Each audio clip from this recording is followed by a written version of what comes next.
The IRS whistleblower hearing is still underway on Capitol Hill. We will continue to monitor it. Welcome to the Five, everyone. I'm Greg Gutfeld, along with Judge Jeanine Pirro, Jessica Tarloff, Jesse Waters, and Kennedy. It's called the Five.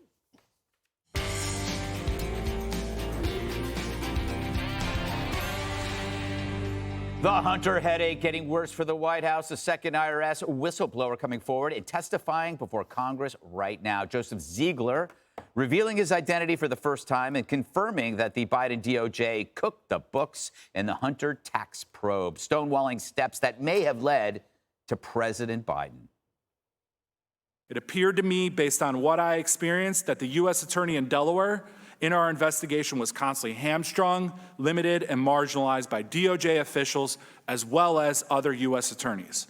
I still think that a special counsel is necessary for this investigation. Assigned prosecutors did not appear to follow the normal investigative process, slow-walked the investigation, and put in place unnecessary approvals and roadblocks from effectively and efficiently investigating the case. A number of times we were not able to follow the facts. Prosecutors instructed investigators not to ask about the big guy or dad when conducting interviews. Investigators were not allowed to follow up on WhatsApp messages from Hunter Biden's Apple iCloud backup, where he suggested he was sitting next to his father. Ziegler also laid out how Hunter was writing off hookers in rooms for his drug dealer while partying in L.A., and these guys weren't allowed to look into it. Hunter Biden allegedly falsely claimed business deductions for payments made to the Chateau Marmont, a hotel room for his supposed drug dealer, sex club memberships, falsely referenced on the wire as a golf membership, hotels he was blacklisted from, and a Columbia University tuition payment for his adult daughter. All of these items were used to support the willfulness element for felony tax evasion. These false deductions claimed by Hunter Biden caused a false return to be prepared that underreported his total income by approximately $267,000 and a loss to the U.S. Treasury of $106,000. Now, even though the whistleblowers were called the IRS A-team, Democrats still wound up attacking their integrity. We can conclude that this Inspector Clouseau-style quest for something that doesn't exist has turned our committee into a theater of the absurd, an exercise in futility and embarrassment. Seems to be a new level of hypocrisy here. We are here today because Donald Trump is exerting an influence campaign. I know the American people are confused because we're all confused what we're doing here. Nothing this majority has claimed about the president or his family has merit. Evidence confuses them. Ziegler also made it crystal clear that he's not some right-wing stooge. Although I do have my supporters, others have said that I am a traitor to the Democratic Party and that I am causing more division in our society. I implore you to consider that if you were in my position with the facts as I have stated them, ask yourself if you would be doing the exact same thing. I kind of equate this to experience and feelings I encountered when coming out. It was honestly one of the hardest things I ever had to go through. You know, Judge, this is I think what's so infuriating about this is what you're seeing is exactly what the Democrats falsely accused Republicans and Donald Trump of doing. The only difference here, this is actual evidence and testimony from people who had to face the evidence and deal with the DOJ and the FBI. You know, we learned a couple of things today. We learned, number one, that the target was tipped off the night before. Okay, we also learned that although Jamie Raskin really wants this to be about investigators versus prosecutors and never really agreeing, according to these whistleblowers, the prosecutors and the investigators did agree, and it was the DOJ that scuttled the plans to indict for a felony. Also, we learned that every time they needed to do further investigation, which they would have done in any normal case, they weren't allowed to do so. They weren't allowed to speak to Hunter's kids. They weren't allowed to ask questions about the big guy, as you just heard.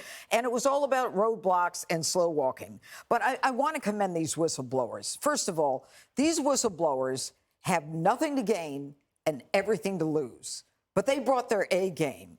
And there was nothing that the Democrats said that touched anything in terms of credibility and their expertise. And finally, you know, when you hear about ridiculous things like, you know, Hunter taking a deduction for a hotel room for his drug dealer, then we found out that Hunter took a deduction for his father. A business deduction for a hotel room. I guess maybe they were in business together. And then finally a sex club, and he called it a golf club, he took a deduction for. And, you know, when he was with Rosemont Seneca, the whole idea, he didn't take income, but he took something as a loan when there was no promissory note, there was no repayment, there was no, you know, interest charge. It was just a different way that they could treat the taxes. And of course, it was part of his scheme to defraud the government. So this president wants 87,000 IRS agents with guns, no less, to make sure that everybody pays their fair share unless it's Hunter Biden or the Biden family. And finally, let me just say that apparently Ziegler said between 2014 and 2019, there was $17 million in foreign money that the Bidens got. So, Kennedy, Oh, hello. hookers, drugs, sex clubs. My weekend is full. You're absolutely right. And thank you so much for asking. But, you know, I'm making notes as the judge is talking. I'm like, remind my accountant to change the name of things to avoid any suspicion. But there is so much here. And what really upsets me is this overly emotional conflation. And you've got people on the committee who refuse to take apart or question these points, which, you know, it might be convenient if this is a basis for prosecution or investigation for an opposing party when they are back in power. But instead, you know, their dismissal of it, all that means is Republicans, you know, they can dismiss anything they want when it is a Republican child of a president who is accused. And, you know, it's so obvious here that they don't have a counter argument because they wouldn't be talking about things like Breonna Taylor and George Floyd, which I think is actually really offensive because, you know, when you don't have facts to go to or you don't have the ability to really question and examine those facts, then you go to something that is so completely emotional, not realizing that, you know, there is no mutual exclusivity here. That's a good point, Jesse. It's like they're not really disputing the testimony because of the witnesses and the amount of evidence, hundreds and hundreds of pages. So you have accusations of it's a theater or it's Inspector Clouseau, when it's actually the opposite of that. Yeah, I used to hate the IRS, and now I love them. Good for you. I can't add much to what the judge said. She nailed it, but at every turn, they blocked the laptop, they blocked search warrants, they blocked the seeking of testimony from the Biden family. They stymied every effort to ask the Biden family questions and investigate Joe Biden. And then we find out that this guy Garland lied to Congress. And Garland has obstructed justice. So right there, he should be impeached. I didn't know this, but this guy, Mr. X, great name. Mr. X, he wasn't told to go look into Hunter. He stumbled upon Hunter when he was looking into some international porn investigation and noticed that Hunter was buying escorts and Hunter was using his bank as basically an escort slush fund and his corporate bank account as an escort slush fund. That sets alarm bells off with tax investigators that something's fishy. That's when he looked into it. And then he tried to bring the case to Washington, D.C., and they moved the case from D.C. to Delaware. And the minute it gets to Delaware, everything goes wrong. The tires start flying off, you know, the buttons stop working. They drag this thing out like crazy. Now, I just remember when they tried to nail Trump for obstructing a crime that he didn't commit. Remember they wanted to charge him with obstruction? And he handed over every single document. They interviewed him. They interviewed his son, his daughter, his son-in-law. They threw his campaign manager in jail. They spied on his campaign. They use every prosecutorial tool in the toolbox to nail the guy, and there was no crime there. And then you look at how this was handled. They get tipped off. They're told, no, you can't talk to this person. No, you can't talk to this person. They run out the statute of limitations on that felony. They had him on three or four felonies. He didn't even pay taxes on the bereavement income. So they got to go after Garland. This guy's cooked. You know, I was in the green room with you earlier, Jessica, and when the media labeled the whistleblower a gay Democrat, you said, isn't that redundant? I was so surprised you would say something like that. How homophobic.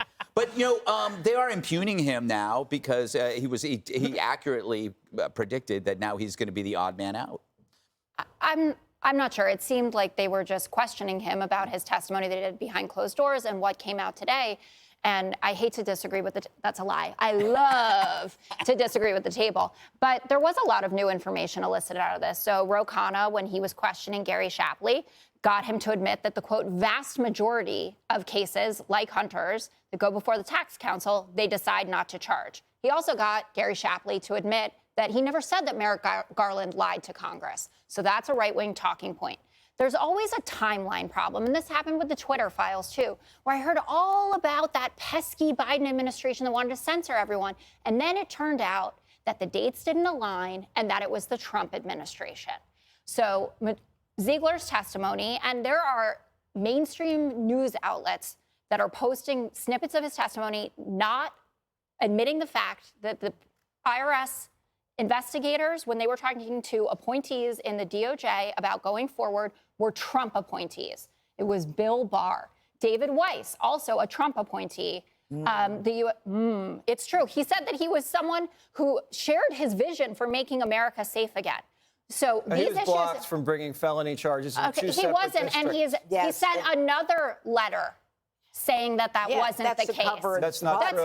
But at the time, they made contemporaneous notes that are very important. That but it's interesting because Mr. X, Ziegler, wasn't even in the meeting that he's talking about between Shapley and David Weiss where this allegedly happened. That's pretty important, right? But Shapley was in it, and he made the contemporaneous notes. And then he also, today, has admitted that Garland did not lie to Congress, and Garland said that he did not interfere whatsoever with David Weiss's investigation. Again, a Trump appointee. Well, when he says Congress that he had no issue with him bringing any charges anywhere, that's not true. So why didn't he bring charges in California and D.C.? That was his choice. He didn't make that choice. No. He lined up charges, presented the case to these attorneys, and these attorneys didn't allow it. So you're saying that David Weiss is a liar? The assistant U.S. He would have to give up his job and be a special counsel in order to go to all those other jurisdictions. But he said that he never asked to do, and another right-wing talking point about that. No, come on. He presented both cases to both attorneys, and nothing happened. All right, we got to move on. It is interesting that CNN and MSNBC didn't cover this hearing, which is a reflection how they want to keep this story contained. I mean, if it wasn't that big of a deal, they would have showed it, probably. But it hurts their sides. Hi, everyone. I'm Brian Kilmeade. I want you to do me a favor. I want you to click to subscribe to the Fox News YouTube page. This is the only way that I know for sure that you're not going to miss any great commentary, any great news bites, any great interviews coming your way on Fox. You can get it all here on YouTube. So subscribe right now.